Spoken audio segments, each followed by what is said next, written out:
Good afternoon.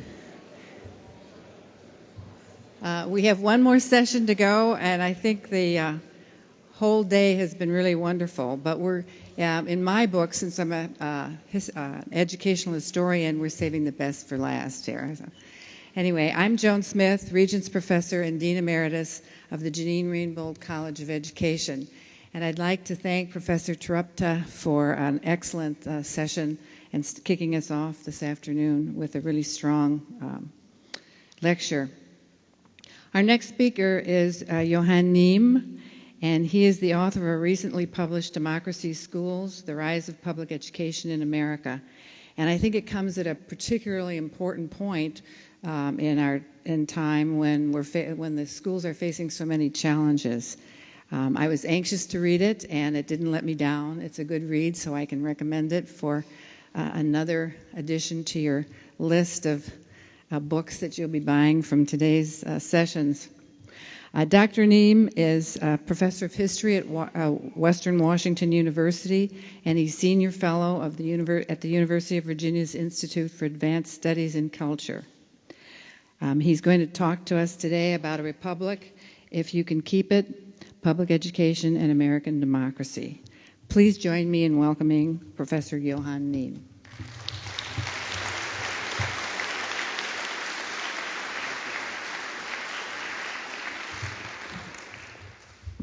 Thank you all for still being here.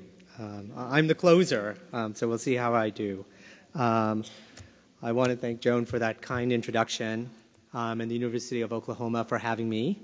I want to acknowledge, as I get going on this topic, President Boren's work for both K-12 and higher public education, which I think is really quite amazing, and also thank Kevin Butterfield, Sarah Sewer, and the others who have made my time here so pleasurable. The topic of this teaching, the fragility of constitutions, is of course quite timely.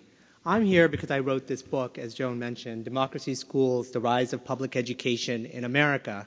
And I started this project because over the past decade, books take years to write. I didn't start it because of what just happened in November or anything like that, but because I felt a broader, deeper concern that we're adrift and we're not sure what we're educating for and why we have the schools and what they're supposed to do. But the issue of public education gets to the question of the fragility of constitutions, so I want to focus on that today. The United States is facing, I think, one of its most trying eras. We're faced with unlawful violence in our streets, in our schools, in our churches. We are faced with the division of our national community into racial, religious, and class subcommunities. We have trouble thinking about the common good, about goods common to each of us, as Professor Wood said, the res publica, the public things. We are struggling to compete in an increasingly competitive economic climate, but we are losing, I think, the cultural and political resources that might allow us to work together to meet our shared goals. We are losing faith, perhaps, in democracy itself, and there are some polls to suggest that. Republics are among the most fragile of political units. Some of the largest empires, the Roman Empire, the Ottoman Empire, the Han Dynasty, and even to some extent the British, French, and Spanish empires, lasted hundreds of years. When the Founding Fathers established the United States as a republic in 1776, however, they lacked the same precedents. Rome had been a republic, but it had fallen. Athens had had a short-lived democracy. Italian city-states struggled to sustain republican ideals. The English Commonwealth of the 17th century had quickly given way to tyranny under Oliver Cromwell before the monarchy was restored in 1660. Even in our recent history, few nations have been consistently democratic for long. With the exception of the UK's constitutional monarchy, still not a democracy, the democracies of Europe are young and have struggled. India is one of the success stories, but it too is struggling with religious diversity and other challenges. The United States, of course, as we heard earlier, had a major civil war that ended slavery. But I think sometimes we Americans forget that Americans are no better and no worse than other people. We share a common human nature.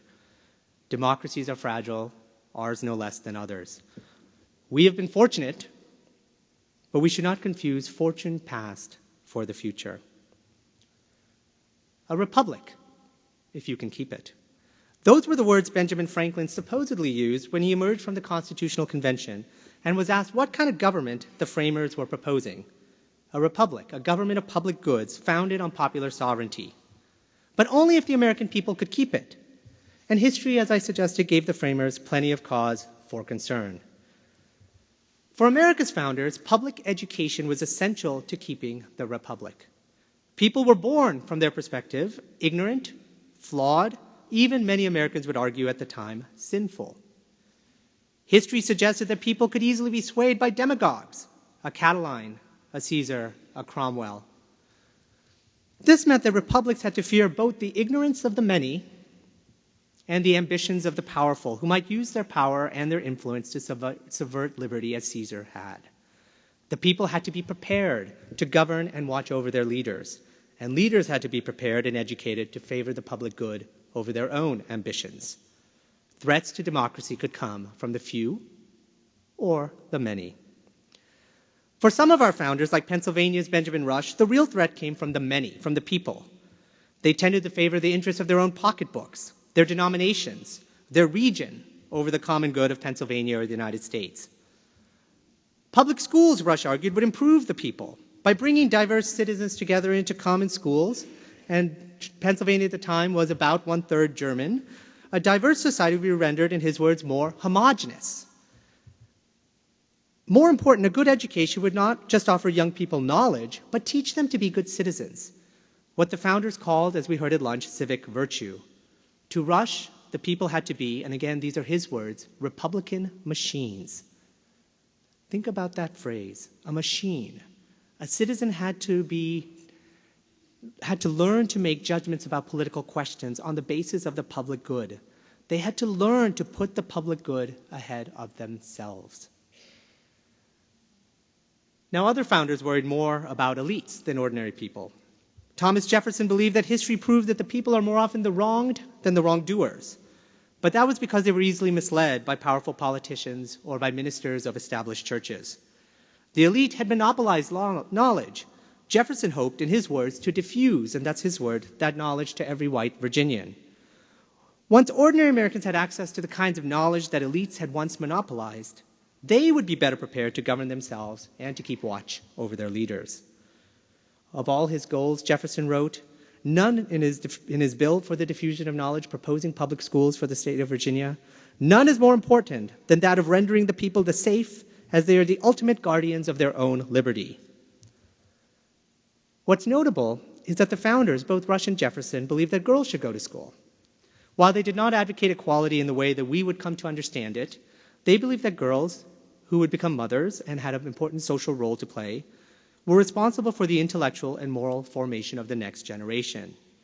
In America's early public schools, girls and boys attended at similar rates, and there were private academies that proliferated to offer girls a higher education, the equivalent of what boys might learn in a high school, academy, or college, and there was a lot of overlap between those institutions.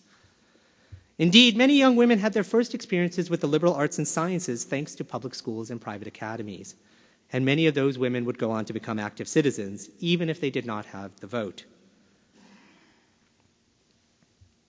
The point I'm making is that for the founding generation, threats came from above and below, from the few and the many, and addressing both required an educated citizenry. On that, Rush and Jefferson agreed. People were not born capable of being good citizens. They had to be prepared to be good citizens. In a democracy, this is the fundamental reason the founders gave for public education. Citizens must be prepared to govern themselves. I want to contrast this founding vision with our language today. Today, we tend to see public education primarily in terms of its private benefits. We want schools to provide economic opportunity, and there's nothing, of course, wrong with that. I'm a parent. I have young children in the elementary schools, and I want my children to be able to pursue careers that are both fulfilling and remunerative. But it's not enough. It seems that this is all we can agree on these days, too. The Common Core state standards consider the goal of public schools to be college and career readiness. That's the Common Core's phrase, college and career readiness. Given that many of these same reformers now see college as professional training rather than preparing leaders for our democracy, We are really talking about career and more career readiness. The economic language has trumped the civic as Americans respond to decades of growing inequality and the challenges of globalization. But we are also sending a message to our students that the best way to evaluate a good education is by its impact on their pocketbooks. Now again, there's nothing wrong with asking schools to serve economic goals. A vibrant economy is a public good. Social mobility is a public good. They're just not enough. Don't we want more of our schools? Do we want to revitalize the mission of public education? So to address these themes, I want to ask today 3 questions. Why did Americans provide public schools in the decades between the Revolution and Civil War, which I've already started asking? How did they do it? And then I'm going to get a little bit in the historical weeds for that part. And then the third, I want to end by thinking about why have we lost faith in these institutions today? So let me start with that first question. Did I lose the mic? Let me start with that first question. Why did Americans provide public schools after the Revolution? So I've already started to answer this question from the perspective of our founders. Their motives were primarily civic. They believed that a democracy required educated citizens, which meant equalizing access to schooling, and especially to the liberal arts and sciences, those subjects that would prepare people to grapple with the kinds of issues that citizens and leaders would face. American leaders, between the Revolution and Civil War, wanted Americans to have a liberal education. Jefferson in Virginia proposed a pyramid structure. At the elementary level, students would learn academic skills such as reading, writing, and arithmetic, as well as knowledge of history, science, and ethics. At the higher levels, the middle and high school levels for us, students would learn ancient and modern history, math, physics, chemistry, anatomy, medical theory, zoology, botany, mineralogy, philosophy, legal ethics, and what we today would call political science and economics. This would prepare them, he thought, to be knowledgeable, thinking citizens and civic leaders. By the 1830s, in addition to the civic component, there was a new reason that the people of this generation advocated a liberal education. And this had to do with its impact on human beings itself. There was a human component to education. The Reverend William Ellery Channing, one of the founders of American Unitarianism, a prominent minister of his era, argued that access to liberal education was an obligation in a Christian democratic society that proclaimed equality. God's world should be accessible to every person, and every child had the image of God within her or him. Every person deserved an education, therefore, Channing wrote in 1838, and these are his words, because he is a man, not because he is to make shoes, nails, or pins. He argued against, and these are his words again, those who would suggest a liberal education is needed for men who are to fill high stations, but not for such as are doomed to vulgar labor. Whether we are rich or poor, in the professions or on the docks, each of us is, in Channing's words, a son, a husband, father, friend, and Christian. Each of us belongs to a home, a country, a church, a race.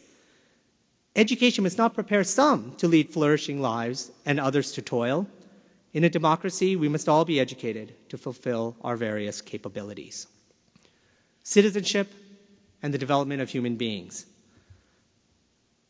By the 1830s, there was a third reason why Americans supported public schools, and that had to do with diversity. As America became more diverse, education reformers, including Horace Mann, the Secretary of Massachusetts Board of Education and the so-called founding father of American public education, believed that a diverse society needed public schools to bring citizens together and to help them see each other as Americans. Others agreed.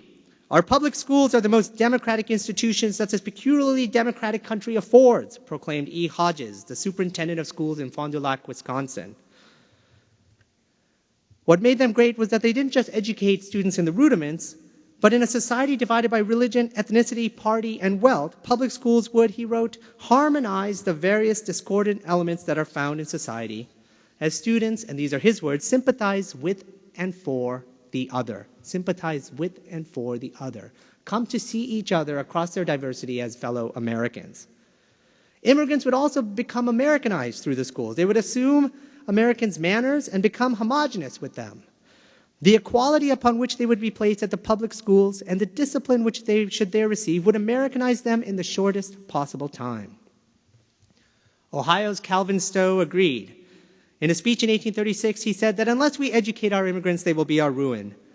To sustain an extended republic like our own, there must be national feeling, a national assimilation. Common schools, funded by taxes, free for all, and overseen by citizens would bring together this diverse society. The schools would serve as a glue that would bind a diverse republic together.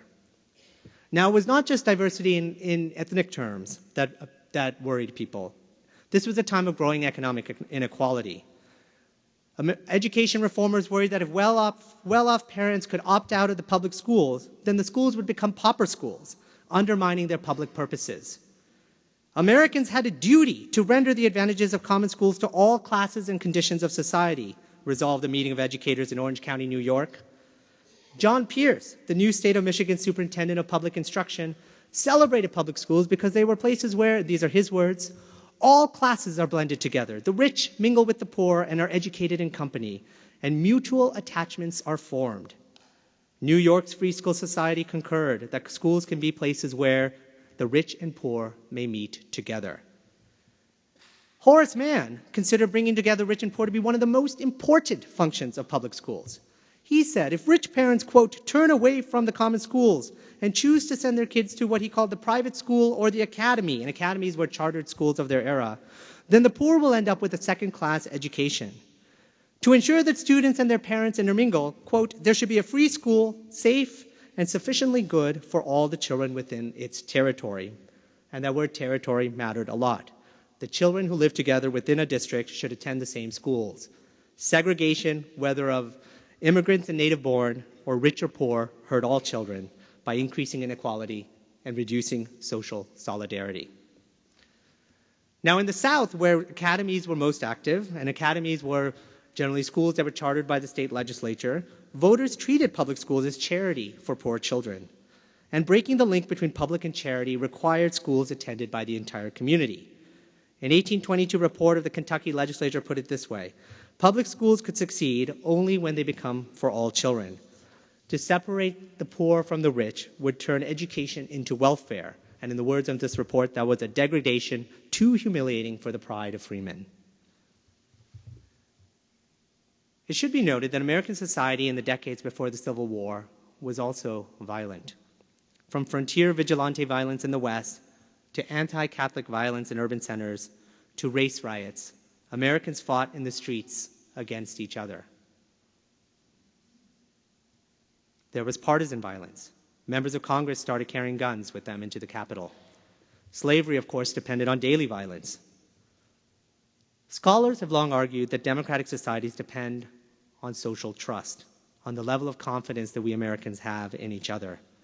And as Americans looked around in their nation in the 1830s and 40s, and certainly by the 1850s, when we were experiencing the conflicts leading to civil war and even more violence, they had reasons to be concerned.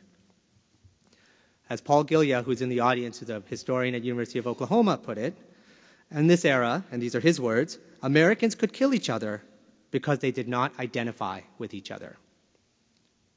They did not identify with each other. They were divided. Would public schools not just prepare people for citizenship, but bring this diverse society together? Was that too much to ask? It was certainly no easy task. It goes without saying that African Americans in the South were not included. They learned to read and write, if they learned it at all, usually in secret. Sometimes they learned it from white masters and mistresses. Sometimes they learned it from white children, but often they learned it from one another.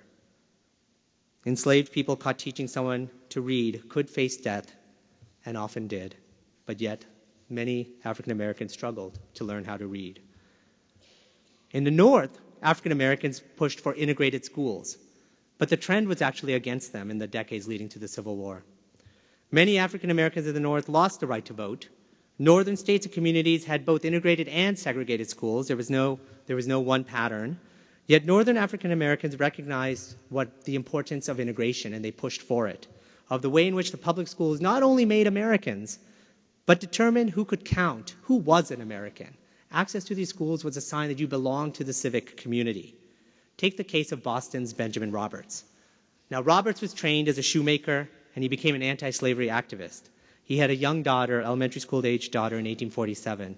And he would watch her walk by white-only schools to the black school, and he recalled how he had felt when he had to do so as a child. He wrote, "The pupils of the several schools, as we passed, took particular notice of our situation, and we were looked upon by them as unworthy to be instructed in common with others." He did not want his daughter to experience the same feelings of exile. So he and other advocates took the case of integration to the Massachusetts Supreme Court. And the court in 1849 upheld segregation. But thanks to activism, the legislature would overturn that decision 5 years later. Now, interestingly, if African Americans wanted in, at the time, Catholics wanted out. They wanted their own schools. Like many Americans today, especially religious conservatives from various faiths, Catholics argued that public schools were unsafe for the moral development of their children.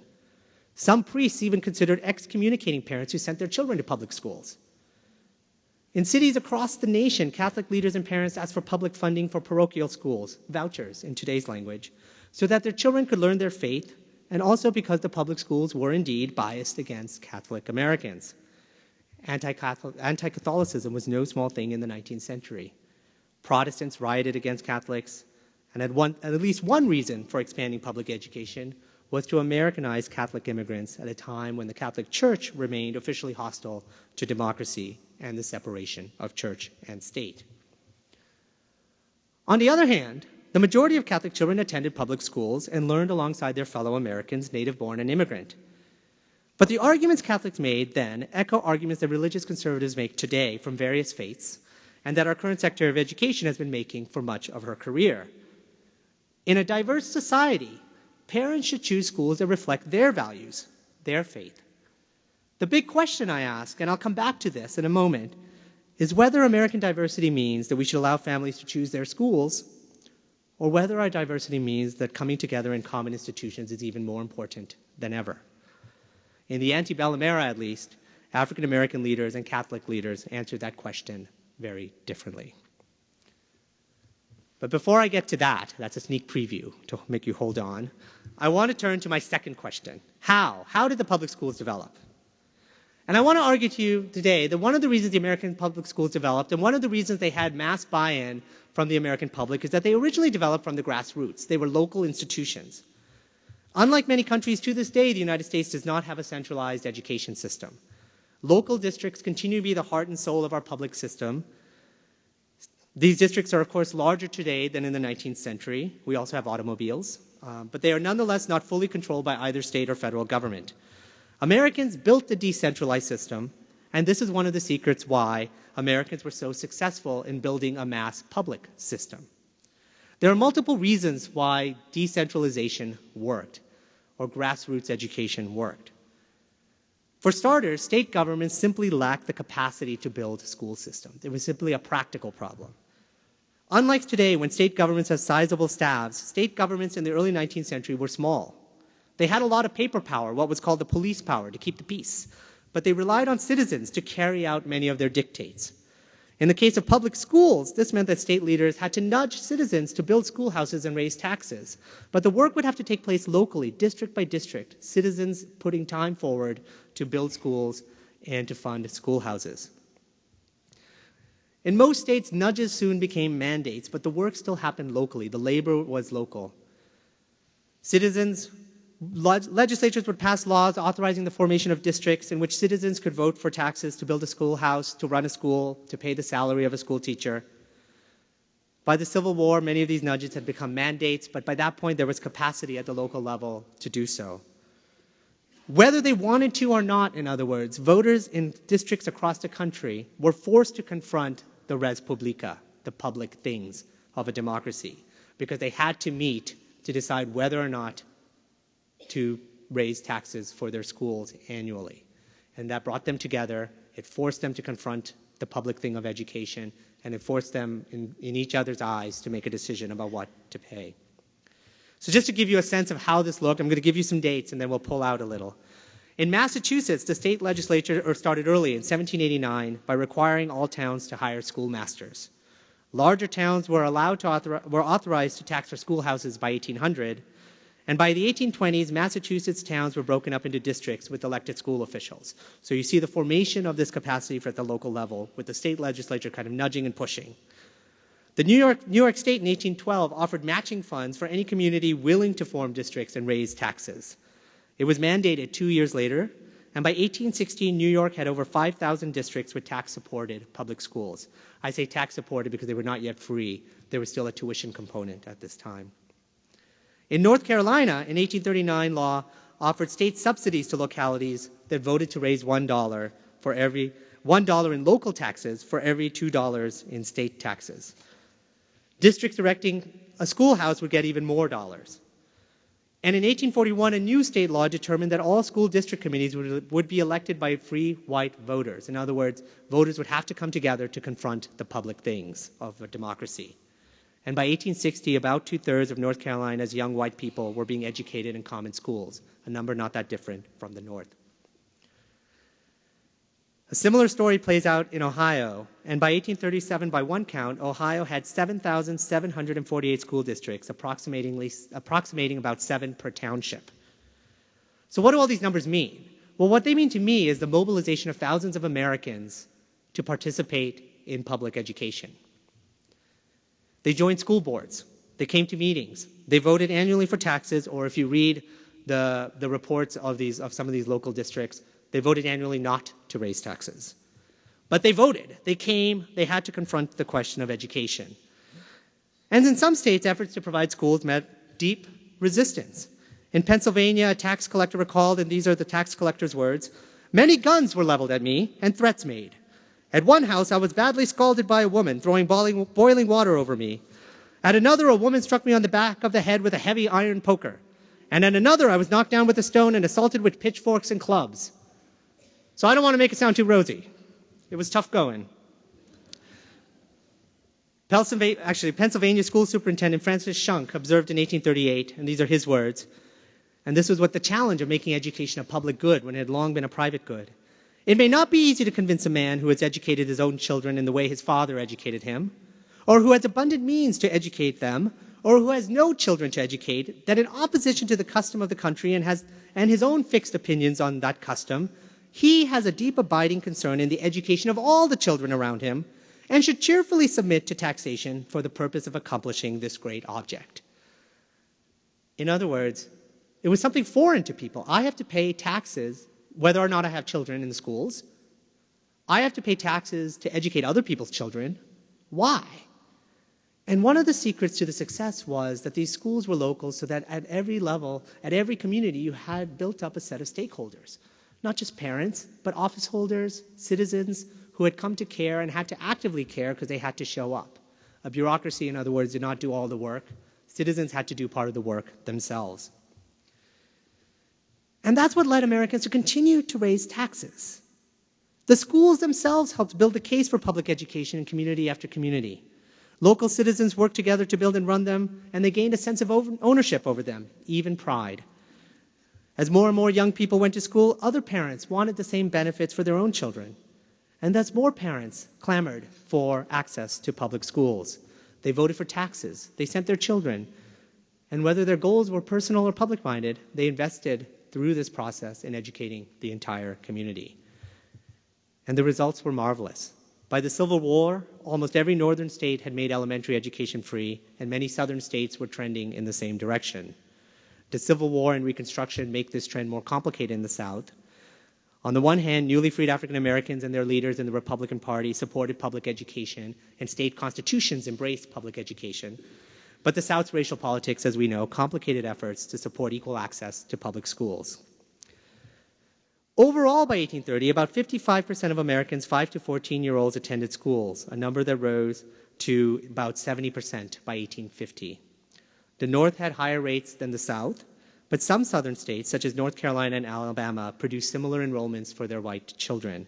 And the reason, I think, is those were states that had locally governed districts with locally raised taxes. So even as the state was involved, ordinary citizens and communities were forced to think about education. They were forced to be citizens confronting the public good, the public things, by meeting and thinking about their schools. In sum, by building public schools from the local level rather than from the top down, policymakers wisely created widespread buy-in to public schools. It was because ordinary people had become stakeholders, as school district officers, as parents, that Americans expanded public support for their schools. Ideas mattered, but the reason Americans invested in educating each other's children was because they all shared responsibility for and had a stake in, through their own children or their grandchildren, the neighborhood school. And that's why, by the Civil War, education had become the kind of public good that founders such as Benjamin Rush and Thomas Jefferson could only have dreamed about. That's the happy part. Now the third part. Why have we lost faith? Today we are less certain that public schools play the role they once did, or should, or can. And I think both, should or can. Our current Secretary of Education, of course, has argued that families, not society, should make education decisions, while political and business leaders from both the left and the right have argued that schools are primarily to prepare people for work. And I think there are two big reasons for our loss of faith: globalization, economic globalization, and diversity. So I want to take both up and think about why those have changed the way we think about our public schools. But to start, we often use schools to fight the fight that we consider the biggest contest of the era. Now, for the founding generation, that question was whether citizens would be able to govern themselves in fragile republics. We knew empires could last. Would a republic be able to last? During the Cold War, the U.S. was engaged in a contest over whether democracy or communism was a superior system. This meant that educating for democracy was very important. And at the K-12 and college levels, we Americans invested in liberal arts and sciences and emphasized the importance of an educated citizenry capable of participating in democratic public life. We believed that was essential to proving not only the superiority of a democratic system, but also to sustaining and fighting the threat posed by communism. Today, that's not our worry. Today, our worry is the rise of China and other economies, and whether globalization is eroding America's economic competitiveness. At a time of growing inequality, when good jobs are hard to find and corporations have themselves become tied to no nation or place, American citizens and leaders are rightly concerned about how to create a vibrant economy and how to get ahead in a declining economy. And that puts economic concerns to the fore. These concerns have been spurred by international rankings that have placed other countries' schools ahead of America's. Will we be able to compete? We see this, as I noted earlier, in the Common Core, but it's not the only place, of course. But I think this effort to focus on college and career readiness, while it might raise test scores, is a lowering of our expectations for our schools. Let me repeat that, because we think of the Common Core and other state standards as raising expectations. In many ways they do, and in other ways I think they're a lowering of our expectations. I want to show you what I mean. So I want us to take us back to the first Bush administration, George H.W. Bush. Under the first Bush administration, the National Education Goals Panel concluded that higher academic achievement should prepare students for, and these are the words of the National Education Goals Panel, citizenship, further learning, and productive employment. Right? This is the era of the Cold War. Citizenship is listed first. And they will do so, the National Education Goals Panel said, through engagement in, quote, challenging subject matter, including English, mathematics, science, foreign languages, civics and government, economics, arts, history, and geography, and teaching students to use their minds well. In other words, when we first started pushing national standards under the first Bush administration, the ambitions were not that different from Jefferson's, to create an educated, capable citizenry through increasing access to the arts and sciences. Another Bush-era document says that poor and minority students, and these are the words of the document, have not been introduced to literature because the focus has been on basic skills. Today, the focus is almost entirely on basic skills. The Bush era, they wanted to introduce minority and poor students to literature. They were concerned about our democracy, they were concerned about our economy, but not just our economy. Today, in contrast, a Dayton, Ohio area Chamber of Commerce member wrote, the business community is the consumer of the educational product. Students are the educational product. They are going through the education system so that they can be an attractive product for business to consume and hire as a workforce in the future. And this is a bipartisan consensus. Arne Duncan, President Obama's education secretary, stated in 2012, our president knows education is about jobs. And indeed, it was under President Obama that the Education Department published the college scorecards that would rank colleges according to graduate salaries, something that many other states have also done, encouraging students in colleges to see getting ahead, putting yourself first as the primary, if not the only, goal of a good education. Now again, to be clear, I do believe public schools have a responsibility to prepare people for the workforce, and I do believe that a healthy economy is one of the fundamental public goods that we should seek. That does not concern me. What concerns me is the whittling away of our other aspirations for our schools, lowering our expectations of what our public schools should be for. Now let me take on, in closing, the second cause. Economic globalization is one cause. There's no conspiracy here. There are real threats to the American economy that policy leaders are trying to respond to. What about diversity? Diversity is one of America's greatest strengths, but it's also one of America's greatest challenges. Democracies require citizens to have a sense of solidarity, to see themselves as a common people who trust each other and can work together. Now, not all governments demand as much. We heard about this a little bit at lunch.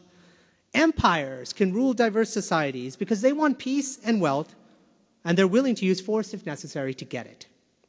But they don't really care if you buy in to the project, nor are you expected to do the things that we expect citizens in a republic to do, including gracefully losing elections. The same is true of authoritarian regimes. Democracies, on the other hand, require a people, and a people who are able to see themselves in each other. When we look upon each other, we should see ourselves, despite our disagreements, despite our differences, as fellow citizens, willing to cooperate, willing to win and lose sometimes, but knowing that we're all in it for the long haul. Diversity brings innovation, vibrancy, and talent to a society, no doubt. Also, in a democracy such as ours, we respect people's rights, so we want them to be free to choose their faith or pursue lives that they value. Diversity is a product of our freedom. James Madison said no less. But it is also a threat to our capacity to work collectively to protect our freedom. That's the challenge. In the 19th century, Protestants were the majority, and while the schools were not explicitly religious, they drew deeply on Americans' Protestant background culture. For Catholics, Jews, and non-believers, for much of our history, that meant the public schools were not always welcoming places. That started to change in the 20th century. But in response today, an increasing number of American evangelicals have opted out of the public schools, as Catholics did in the 19th century, because today they believe the public schools are unsafe for their children's faith. This is one of the reasons that Betsy DeVos has been advocating school choice in Michigan.